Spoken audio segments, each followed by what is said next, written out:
Hello and welcome to the WIHS Journal, Public Affairs from 104.9. I'm Paul Kretschmer. On today's broadcast, we feature excerpts from the latest meeting of the Chamber of Commerce of Eastern Connecticut, which was a day to honor the military forces of the United States. Here is the commanding officer of the Connecticut National Guard. Thank you, everyone. You know, as Senator Blumenthal alluded to, this event and I think I've been here for at least the last 3 or 4 years. It gets a little gray during COVID, but this event, whether or not we were here in person or virtual, it's all a mystery right now. But this event, in my mind, officially kicks off the month of May, where we memorialize, right, Memorial Day weekend. Most of us in this room, most of us, those not in this room, think of May and Memorial Day as the beginning of summer and hot dogs and hamburgers and American pie and patriotic music. But most of us, if not all of us in this room, and especially the Eastern Chamber, thank you for recognizing that this month we appreciate those who have made the ultimate sacrifice so that we can all be here today, right? So that we can move and go on independently in freedom and live by this document that we call the Constitution of the United States. So I'm very, very thankful that the Eastern Chamber has recognized this, and they do a great job every year with this event. I want to take a moment, so to our elected officials and to our distinguished guests, I want to say thank you to Tony, as always, and the Chamber. You're great partners, and I want to take a point of personal privilege, and he doesn't know it's coming here, but our Command Sergeant Major of the Connecticut National Guard. So I'm honored to represent the over nearly 5,000 men and women of both the Connecticut National Guard. That's our Connecticut Air Guard, our Connecticut Army National Guard, and our state militia. But this Sunday, we're going to do a change of responsibility for our state Command Sergeant Major. So I'd ask Roger Sicard to just stand up briefly and be recognized. He will retire with over 42 years of service, and it's been a great success.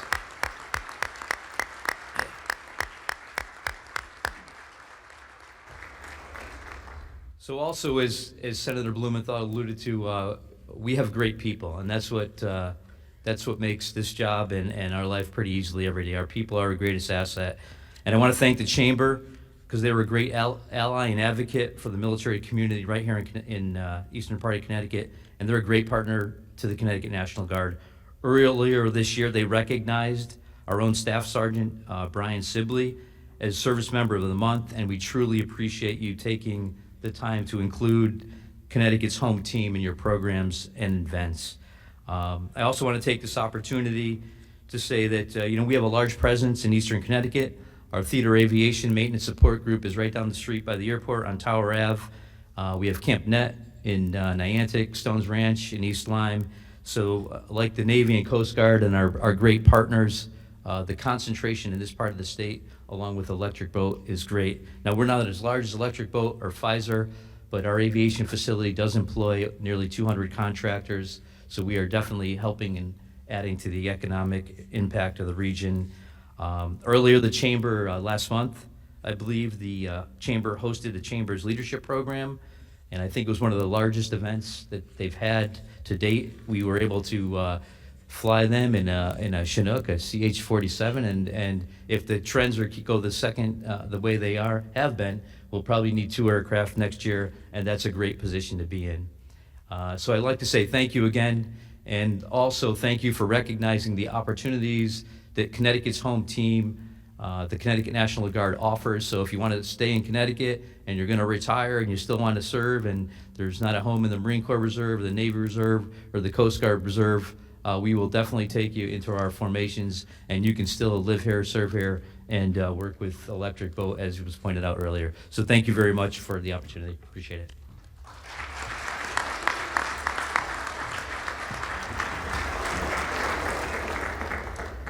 Our next senior service representative to join us will be Rear Admiral Martin J. Muckian, Commander, Undersea Warfighting Development Center, United States Navy.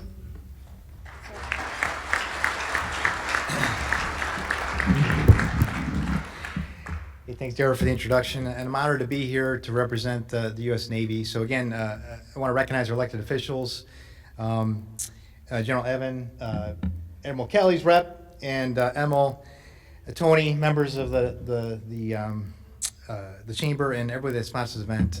Good morning. Thank you for putting this on.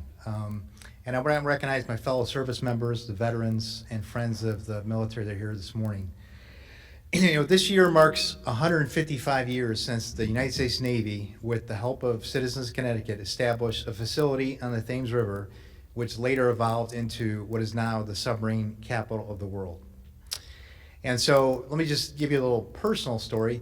This year marks about 30 years since I first arrived in Groton, Connecticut as a new ensign to start my submarine training here. And so I was just giving a talk last week to some college students, ROTC students, and I said I was commissioned in 1995.